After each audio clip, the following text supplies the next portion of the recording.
Bonjour à tous. Bonjour Vincent. Bonjour Thomas, bonjour à tous. On va continuer aujourd'hui notre Outlook 2024 et maintenant on va parler matières premières ou commodities, c'est quand même un tout petit peu plus rock'n'roll que matières premières. On va parler aussi Forex, enfin Vincent va parler Forex parce que moi je ne sais pas la différence entre un euro et un dollar de toute façon. Mais globalement, on va faire le le franc, par tour. contre, oui. Le franc suisse, oui, bien Oui, sûr, pardon. pas le choix. Hein. Mais en gros, on va faire un peu le point sur tout ça. Les matières premières ont été fortes à l'honneur cette année, comme les 2 années précédentes d'ailleurs. Ça va continuer encore, il risque d'y avoir pas mal d'activités. On a eu des problèmes de guerre, on a le pétrole qui a beaucoup bougé, on a tout entendu et on continue de tout entendre sur le pétrole. Donc on fait le point maintenant sur le sujet des matières premières. Et on commence par le pétrole, cher Thomas. Commençons par le Eh bien, pétrole. je t'en prie alors. Ok, alors commençons par le pétrole. Alors le pétrole, sujet de prédilection en ce qui me concerne, parce que j'adore ça. Pas parce que je préfère les voitures à essence que les voitures électriques, mais bon bref, tout ça pour dire que le pétrole cette année a quand même été un des points d'orgue et devrait être encore un des points d'orgue de 2024, puisque on sait que on a eu, c'est un gros point sur l'inflation. C'est un baromètre, c'est une matière première qu'on peut trader, c'est un baromètre d'inflation. Clairement, puisqu'on sait... Et c'est technique, et c'est très technique. C'est très technique et je pense que ça fait partie, probablement, à mon sens, pour un trader, d'une classe d'actifs qui demande d'être vraiment extrêmement professionnel et extrêmement bien informé. Donc, sur les fondamentaux et la partie technique. Warning, Au pétrole. si vous faites du trading sur le pétrole, faites super gaffe parce que c'est pas un truc pour les amateurs, c'est compliqué et la moindre erreur peut coûter très très cher. Ceci étant dit, ce qu'il faut retenir cette année, c'est qu'on a eu un pétrole qui est passé un peu par tous les États.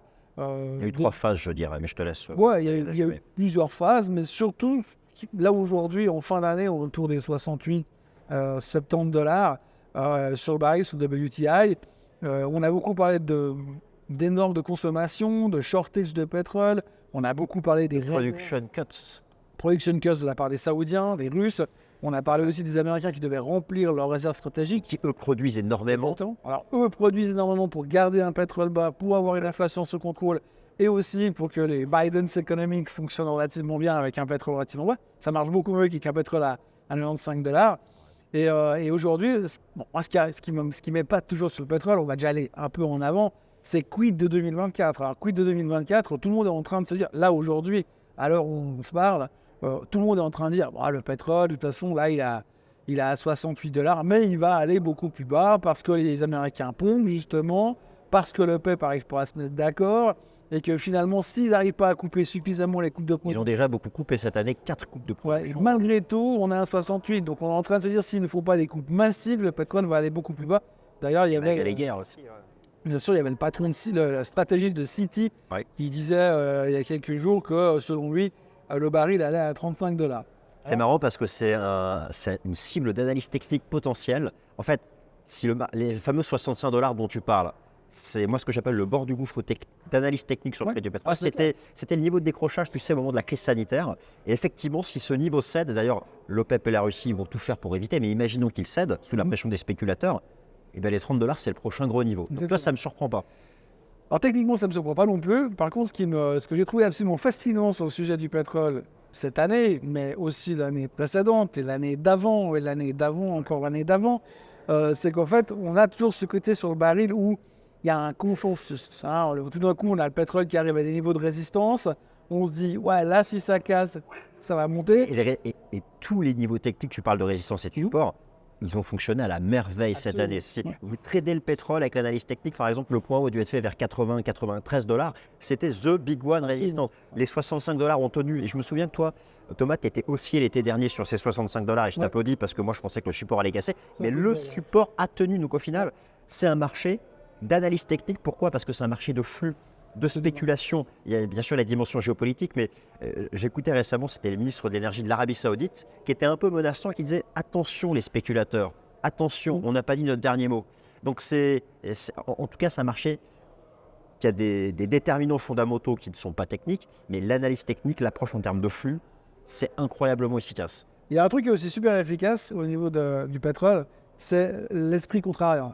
Quand vous entendez tout le monde qui se précipite sur CNBC pour venir on va dire... à 200 dollars, tu short. Exactement.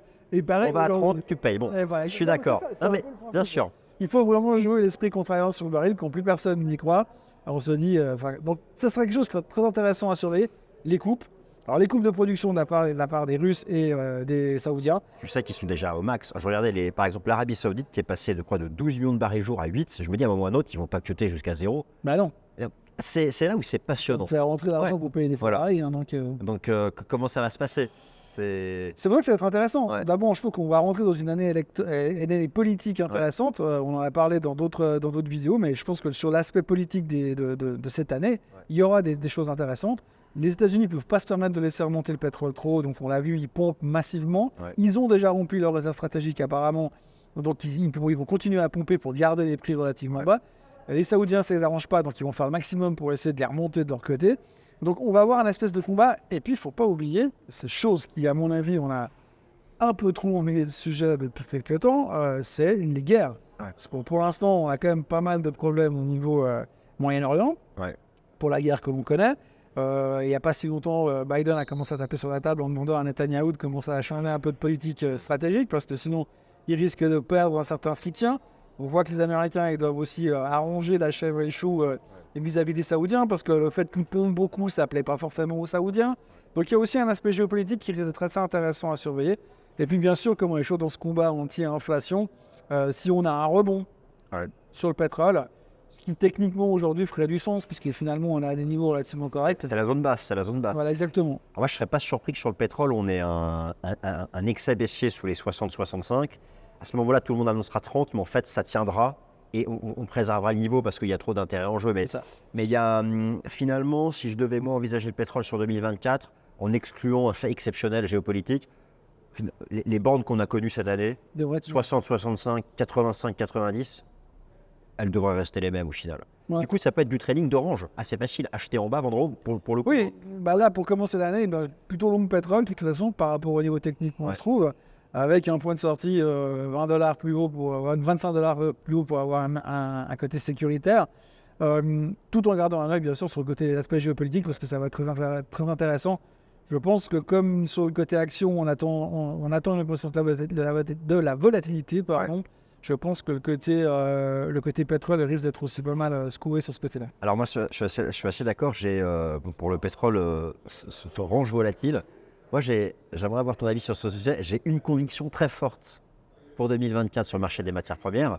Sur le marché action, je te parlais des obligations. Sur le marché des matières premières, je suis convaincu que l'or fera de nouveaux records historiques et qu'il a tout préparé cette année pour enfin s'éloigner des $2100 à la hausse en 2024. C'est nouveaux records historiques sur l'or. Alors oui, ça dépend dans quelle monnaie on est. Alors c'est 2100. En dollars, c'est 2100. En dollars, c'est 2100. Mais j'aimerais avoir ton avis sur l'or.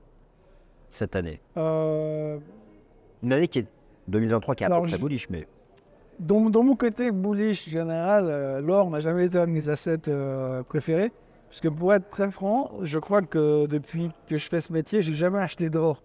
Ni pour mes clients, ni pour moi-même. Parce que ça rapporte rien à part son prix. Mais c'est même pas ça, c'est que il y a toujours ce côté extrêmement négatif, pas négatif, mais il y a souvent des gens qui viennent pour dire oui, moi j'achète de l'or parce que si un jour on a une énorme crise économique et puis que tout s'arrête, à ce moment-là, on a la possibilité de voir monter l'or beaucoup plus haut. J'aime pas ce que c'est un des aspects, catastrophiste. C'est un des aspects, c'est la valeur refuge.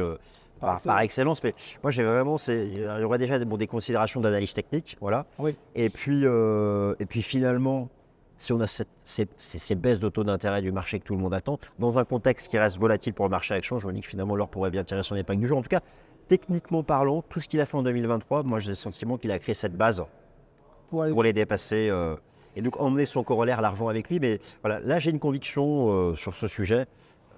Voilà. La question c'est, moi ce qui me... Alors nous, techniquement, je ne le suis pas autant que toi, mais c'est vrai que j'ai noté qu'à chaque fois qu'on revenait sur au-dessus des 2000, on a quand même des sacrées pressions vendeuses. Ah bah c'est la zone de record historique. Ouais, on l'a vu plus tard que... Il y a eu 3-4 échecs, tu as eu raison. Ouais. Mais les 2150 qu'on a fait l'autre jour, quasiment... Ça a été revendu. Voilà, mais massivement. Mais on attaque la zone. Ouais. Et voilà, c'est... Le jour où on a une clôture weekly en dessus des 2150, on va dire. Vraie cassure massive, clôture tout en haut, objectif 2004. Voilà, avec un vrai candlestick qui montre qu'on... Là, d'accord, ok. La question, c'est quid après, parce que c'est vrai qu'on entend souvent, de toute façon, l'or, quand il aura cassé les 2000, il va à 3000. La question se pose même pas. Donc, si on veut suivre ce précepte, peut-être qu'il faut acheter un peu d'or. Mais oui, je pense que de toute façon, la problématique des matières premières, c'est que... Et tu sais que les banques centrales en achètent beaucoup. Il me semble que... Oui, de nouveau, massivement. Voilà, massivement. Ouais. Ça, c'est un des facteurs qui soutient le marché. Non, il y a quand même beaucoup d'éléments. Non, Les taux d'intérêt, le dollar, et puis la diversification vis-à-vis du marché action. Tu sais qu'on en parlera tout à l'heure, mais même certains, par exemple Larry Fink, le patron de BlackRock, quand il parle de Bitcoin, il parle de l'or numérique. Donc il y a même des reprises. Enfin, ça reste un actif. On a besoin de toute façon dans ce marché d'avoir un endroit où on sait qu'on peut avoir quelque chose qui en théorie... Alors on vient toujours à cette vieille phrase qui dit « j'achète pas de l'or pour devenir riche, mais pour rester riche ». Donc ça fait un peu partie de cet aspect défensif. Ouais. En disant, si j'ai 5% d'or dans mon portefeuille et puis que tout s'arrête, tout ira bien. Ça, c'est une discussion, on va pas rentrer là-dedans, mais effectivement, l'or a l'air d'être quand même relativement bien recherché. Même si perso, c'est pas le truc qui m'excite le plus en termes d'asset class. Mais effectivement, une clôture plutôt à la hausse serait intéressante. Et surtout, ce qui nous a... À suivre, en tout cas, tu as raison. C'est un des signaux techniques potentiels à suivre s'il était donné qui déclencherait. Et du coup, par rapport à ça, ceux qui trouvent l'or un peu trop cher, parce que son prix est élevé, il emmènera avec lui d'autres métaux précieux comme l'argent qui, lui, ne coûte que 24-25 $. Donc voilà, bon, ça... Écoute. Après, il y a encore les autres matières premières qui sont intéressantes, mais qui ont été intéressantes de nouveau cette année 2023 et qui promettent de l'être encore en 2024. Parce qu'effectivement, de nouveau, une grosse liaison avec l'inflation. Quelque chose qui m'a assez impressionné cette année en 2023, c'est le fait que finalement, on ne fait pas de liaison avec la hausse de certaines matières premières et les conséquences sur l'inflation. Je prends l'exemple du sucre, qui a dû prendre 50 ou 45% cette année. Énorme. Et tout le monde regarde ça avec un sourire. Le cacao aussi. Le cacao. Il faut pas rigoler de ces matières premières parce que, comme tu dis, c'est l'inflation alimentaire. Mais c'est un vrai impact, surtout qu'aujourd'hui, le sucre, il y en a juste partout. Donc c'est clair que si aujourd'hui, on a vu encore il n'y a pas si longtemps que ça, les producteurs de boissons gazeuses de couleur marron et qui font des bulles à l'intérieur, ils sont deux sur le marché. Couleur rouge et couleur bleue.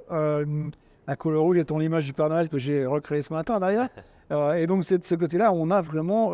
ils l'ont annoncé, ils ont dit que l'année prochaine, le prix des boissons gazeuses allait monter parce que le sucre monte. Et donc, c'est 7% d'augmentation sur le prix de ces boissons l'année prochaine. Donc, ça fait quand même beaucoup parce qu'il y a quand même pas mal de monde qu'on consomme, sinon ça se saurait. Et ça, c'est quelque chose j'ai l'impression que autant on est content du fait que l'inflation est sous contrôle, mais cette inflation-là directe... Surtout que l'inflation alimentaire, elle compose des inflations. Et alors, c'est intéressant ce que tu dis parce que souvent, c'est des matières premières qui sont sous-estimées parce que les médias regardent le blé. Voilà, mais finalement, il n'y a pas que le blé. Donc, moi, ces matières premières, alors elles sont volatiles à trader parce qu'il y a moins de liquidité. Mais techniquement parlant, c'est des super signaux. Des cassures de résistance, ça fonctionne très bien sur les matières premières dites agricoles, comme ça, moins liquides. Ouais, et puis surtout, on a eu une année, alors on va parler de réchauffement climatique, mais on a eu une année au niveau climat, au niveau pluie, ou sécheresse, dans les deux cas, qui a été extrêmement violente, ce qui veut dire qu'il y a eu des conséquences sur le sucre, sur le cacao, sur le café. Et tout il y ça, a des raisons. Voilà, il y a eu des gros problèmes de shortage, et ça ne veut pas dire que ça va s'améliorer l'année prochaine, parce que c'est pas avec la COP28 à Dubaï que ça va changer les choses. Donc du coup, on rentre dans quelque chose qui pourrait quand même nous produire des surprises assez spectaculaires au niveau des matières premières en 2024. Donc, prudence quand même. Jus d'orange. Surtout qu'il me semble, que les pays membres de l'OPEP ont appelé à ne pas réduire l'utilisation des énergies fossiles. Il n'y a pas d'accord au niveau mondial encore. De toute façon, même dans le pire des cas, si aujourd'hui on réduisait l'utilisation des énergies fossiles, je ne suis pas convaincu que ça va se ressentir la semaine prochaine. On ne se pas croire que ça va avoir un impact direct sur les commodities dans l'immédiat. Cependant, tu penses que ces matières premières agricoles vont rester haussières parce que soumises à des... D'abord, la thématique des soft commodities, c'est quand même, on est de plus en plus nombreux sur la planète, donc on peut quand même nourrir tout le monde. Deuxièmement, aujourd'hui, on a un problème climatique qui fait que des impacts climatiques qui font que certaines matières premières vont continuer à monter. Aujourd'hui, on peut imaginer qu'on va supprimer certains types de consommation. Alors encore le sucre, on pourrait imaginer qu'on peut le réduire drastiquement, ça n'a pas changé les choses. Le tripot vivant a littéralement explosé l'année passée aussi. La viande a pris la sous ça, sauf le porc. Le porc, c'est ce truc qui est en train de se faire allumer depuis quelques jours, surtout en Chine, quoi, qu'on est au plus bas historique sur les prix du porc. Enfin, tout le monde n'est pas concerné. Et puis, mais pour le reste, les viandes classiques, ça fait que de monter. On a vu le jus d'orange. Alors, jus d'orange de nouveau, Petit détail, on dira, mais le jus d'orange a pris 300% en l'espace de 2 ans. C'est énorme. C'est énorme. Moi, j'en bois pas, je m'en fous, mais je veux dire, tant que le Donc whisky, il y a quand même une inflation alimentaire structurelle qui va être difficile à réduire. Effectivement, il y a ce côté-là. Donc ça, c'est quelque chose qu'il faudra surveiller. Moi, je pense que pour l'instant, si on fait purement graphiquement, parce que je pense que c'est une question de flow, c'est que des tendances haussières. Alors oui, c'est très volatile, c'est montré verticalement sur certains endroits, donc c'est un peu à l'image des marchés actions. Donc à un moment donné, on va revenir, mais ça ne veut pas dire que le trend haussier va être cassé. Et donc je pense que c'est quelque chose qu'il faudra faire très attention, parce qu'on va dans une année qui risque d'être probablement similaire à celle qu'on vient de vivre, et qui pourrait avoir des conséquences sur les matières premières. Ok. Forex. Forex, c'est Ça, bien. tout de même. Moi, je vais aller braquer à fond. Oui, c'est par les pistons. Je vais m'adresser directement à vous, chers auditeurs. Non, mais écoute, Forex, des convictions. On va déjà parler de l'euro et du dollar. Moi, j'attends rien de spécial de l'euro-dollar cette année. J'attends rien de spécial parce que la tendance de l'euro-dollar, en gros, c'est l'euro-dollar ira à 1,15 si c'est la Fed qui pivote en premier. L'euro-dollar ira à la parité si c'est la BCE qui pivote en premier. Donc, c'est le débat entre ces deux banques centrales. Laquelle sera la première? Combien de baisses de taux? Donc pour moi, l'euro-dollar, il a des bandes techniques assez bien établies entre 1,05 et 1,15 et je pense qu'elles seront préservées cette année. Donc c'est assez lisible finalement d'un point de vue technique, c'est comme le pétrole. Donc j'ai pas une conviction tendancielle forte sur l'euro-dollar. Là où j'ai une conviction, c'est sur le yen. Le yen qui en 2023 a atteint un plus bas historique, qui commence à faire son point bas. Donc c'est l'équivalent des 150 yens sur l'USD yen. Pourquoi? Parce qu'au sein de toutes les banques centrales majeures, la seule qui a des taux négatifs, c'est la Banque du Japon. Et qui parle de tourner. Et qui parle de, elle, alors pivoter, mais enfin, c'est pivoter dans l'autre sens. Et le yen commence à être payé. Donc, autant sur l'euro-dollar, je pense qu'on peut encore faire du trading de range, 1,05, 1,15. Autant si vous cherchez du directionnel, j'aurais tendance à vouloir acheter du yen face à des devises qui sont faibles. Donc, alors, vendre l'USD yen à 150, ça peut être une option, mais il y a d'autres devises majeures sur le marché d'échange. Et en prendre une plutôt faible et lui opposer le yen. Donc voilà, une stratégie de rebond du yen, cette année. Alors maintenant, la question que je me pose, c'est le franc, mais tu vas pouvoir en parler mieux que moi. Le franc qui a été très fort. Imaginons que le franc ait atteint son paroxysme, sa valeur la plus élevée, et qu'en face de ça, tu as une monnaie qui a atteint sa valeur la plus basse, justement, yen, CHF. Est-ce qu'il n'y a pas un trade qui pourrait se mettre en place? Est-ce que tu penses que le franc a toutes les bonnes raisons de rester fort cette année? C'est difficile à dire parce que, d'abord, je ne suis pas du tout à l'aise. Parce qu'en Suisse, il n'y a plus d'inflation. Non, la Suisse, c'est un peu, en fait, c'est un peu le paradis. La Suisse, je lisais par la météo, le reste, ça va plutôt pas mal. Tout va bien, le chômage est sous contrôle, l'inflation est sous contrôle. Alors, elle n'a jamais été hors de compte. D'ailleurs, la Banque nationale, je lisais son dernier communiqué, se réjouissait. Nous avons vaincu. Ah oui, alors eux, on est passé au-delà du stade de l'arrogance. Je veux dire, c'est me, myself and I, je suis beau, regardez comme je suis beau. À BNS, ils sont au top. Alors c'est vrai qu'on n'a jamais eu vraiment une inflation spectaculaire en Suisse. Aujourd'hui, on est revenu à des niveaux plus que corrects. Pourtant, ils n'ont pas négligé. Ils restent quand même dans la même politique que la Fed. Ils restent quand même prudents. Ils ne s'excluent pas la possibilité de monter les taux encore une fois. Oui, mais ça, c'est vraiment du beau parce que... D'ailleurs, oui, mais bon... C'est intéressant que tu dis parce que je regardais les anticipations de politique de toutes les banques centrales. Et effectivement, la Banque nationale, elle serait la dernière à pivoter, entre guillemets, alors que là, elle aurait toutes les bonnes raisons de... Mais finalement, bon, les taux n'ont jamais vraiment monté. Oui, mais ça, c'est typiquement suisse, c'est péjoratif. Je veux dire, on est dans le consensus, il ne faut pas surtout... On ne va pas dépasser d'un côté ni de l'autre. On est neutre. Pas la BCE ni la Fed, on va dire. Non, on est neutre, ça, mais on sera toujours neutre. Je crois que c'est pareil. Donc aujourd'hui, je pense que cette année 2023 en Suisse, la BNS a eu d'autres problèmes à gérer que la force du franc ou la faiblesse du franc. L'inflation est sous contrôle, le chômage est sous contrôle. Et voit quand même qu'au niveau production industrielle, ça ralentit un tout petit peu quand même. Ça, probablement à cause de la force du franc. Si tu prends par exemple justement l'euro CHF, est quand même à un niveau extrêmement bas qui peut mettre sous pression les entreprises suisses. Est-ce qu'on n'aurait pas à un moment ou à un autre... Mais en même temps, voir l'euro rebondir massivement, c'est aussi difficile à envisager. Donc, mais je sais que beaucoup pourtant jouent la zone basse de l'euro CHF, la zone des 0,95. Mais ça ne prend pas, quoi. Alors ça ne bouge plus, mais ça ne prend pas. C'est pas évident finalement. Jouer la baisse du franc, c'est pas évident. Jouer la... Pour l'instant, en fait, ça ramène au Japon parce que finalement, il y a deux îlots un peu dans un monde différent sur la planète. Deux îlots de... Voilà, tout le reste du monde qui est en train de se battre contre une situation XY. Puis d'un côté, vous avez la neutralité suisse qui est tout va bien, tranquille. Et de l'autre côté, le Japon qui est dans un cycle économique qui n'est pas du tout le même. Donc aujourd'hui, la Suisse, c'est un peu... Comme d'habitude, c'est la valeur refuge, mais pour l'instant, c'est très cher. Donc, les gens restent là-dedans. Est-ce que j'irais arbitrer la Suisse contre le Japon? Et vis-à-vis de l'euro, tu penses quelque chose par rapport à ça? Aujourd'hui, C'est difficile. c'est pas de se évident, positionner non, sur c'est l'euro, pas sachez. simple. C'est pas simple parce que, mais de nouveau, si on regarde purement économiquement, l'euro, ça donne pas envie Ouais. dans l'immédiat. L'Europe, alors ça, c'est mon côté. Je pense que c'est mon côté, mais je suis pas du tout fan du concept de l'Europe. Ouais. Je trouve que ça ne fonctionne pas. Je trouve que soit c'est trop puissant comme institution, soit c'est trop faible, que le système ne fonctionne pas, que politiquement, c'est pas une solution idéale. Donc, j'ai pas forcément envie d'acheter de l'euro spontanément comme ça en disant ouais, c'est super contre le franc suisse. Non, le Forex, ça sera vraiment pas évident cette année. Je dirais que pour résumer, la monnaie qui baissera le plus, si on prend le dollar, ça reste quand même la devise majeure du Forex. Donc, tout le monde traite face au dollar US. Ceux qui voudraient jouer un scénario de baisse du dollar américain, tout va dépendre de la réactivité de la Fed.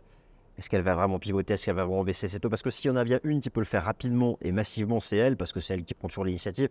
Et dans ces cas-là, oui, le dollar sera mis sous pression. Il y a la thématique de la dette américaine, tu en parlais tout à l'heure. Est-ce que ça peut être aussi une thématique qui mettra sous pression l'USD?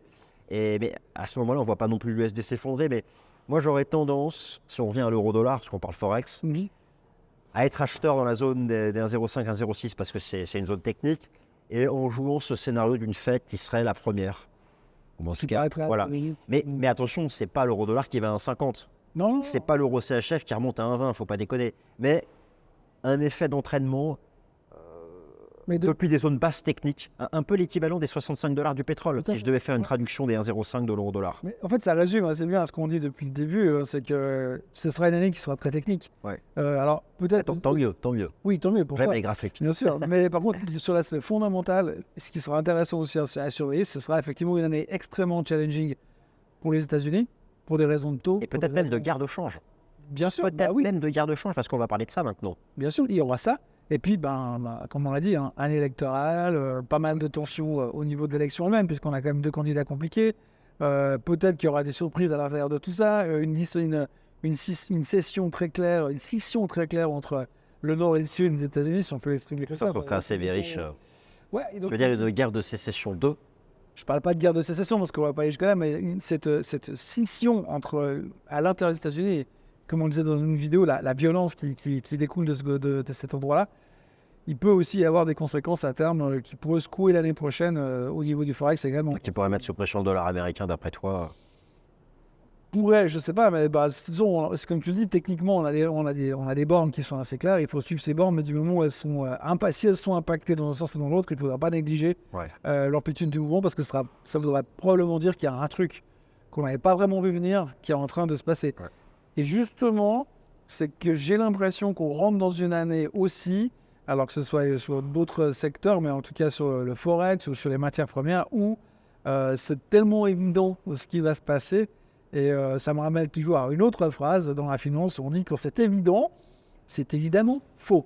Et il y a certaines choses qui sont un peu trop téléphonées sur cette année qui nous attend, que je serais plutôt dans le camp de qu'est-ce qu'on va avoir comme jour de surprise.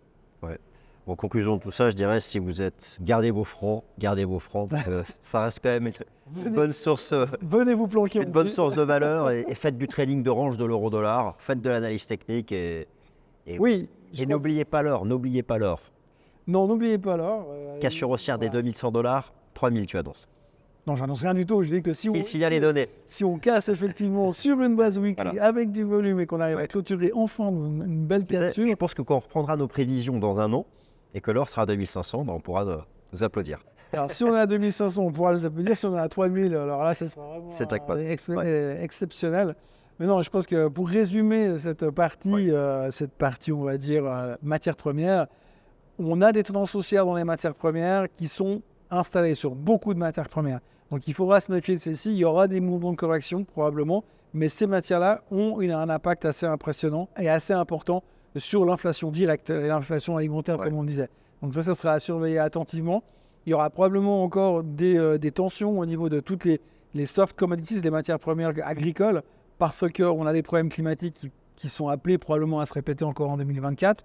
Au niveau des changes, l'un dans l'autre, respecter les aspects techniques, Ouais. respecter les supports, respecter les tendances. Soyez faites attentifs aux attention. banques centrales, à leur réactivité. C'est Ouais. le sujet de l'année. Fed versus BCE, qui pivote en premier. Mhm. Voilà, c'est. Et n'oubliez pas le yen. Voilà. Ça, c'est vraiment important parce que c'est quoi, 25 ans de taux négatif, de taux zéro Quasiment. qui pourrait se terminer. Et regardez déjà le yen en cette fin d'année. Il y a des soubresauts de rebond. Non, puis on voit très bien que Ueda l'a dit, le patron de la Banque centrale japonaise, ça, Il veut sortir. ça il veut rentre, sortir voilà, de ça. ça rentre dans cette thématique-là, donc ça devrait quand même probablement se produire. Donc voilà, je pense que sur ce chapitre-là, il y aura aussi un peu à l'image de ce qu'on a dit sur les actions, il y aura de la volatilité. La tendance c'est quand même bien affirmée. Il faudra faire attention vraiment sur le pétrole aussi, parce que ce sera, comme d'habitude, un gros point, un indicateur important de la suite des événements. Hein. Si on a un retour, même si on reste dans ce range entre 65 et 80, 90. Ouais. voilà, du moment où on va remonter sur ces niveaux-là, il y aura aussi des tensions au niveau de l'inflation, donc on reviendra sur tout sera interconnecté.